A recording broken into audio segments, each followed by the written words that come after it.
今天我买了3块钱的盐卤豆腐，等一下我们来做一款特别好吃的小吃。豆腐装到大碗里面，加少许盐，调一下味，1小勺胡椒粉增香，然后给它捏碎，不需要捏得特别碎，捏碎把它拌圆，然后放一旁备用。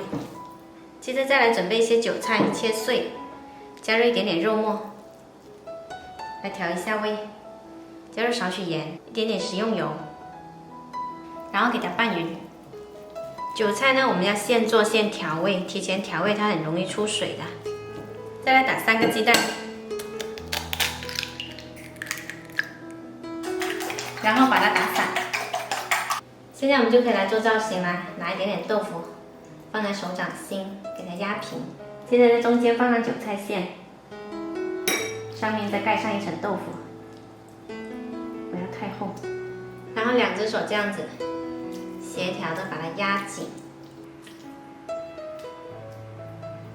做成一个橄榄的形状。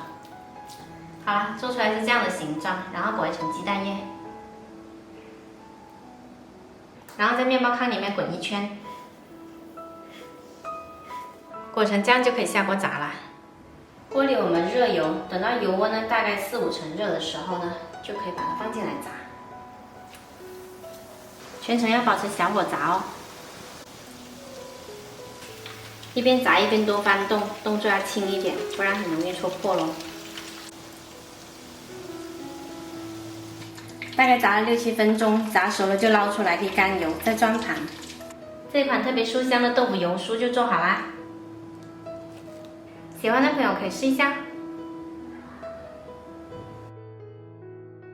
扒一个给大家看一下里面的，真的特别好吃哦。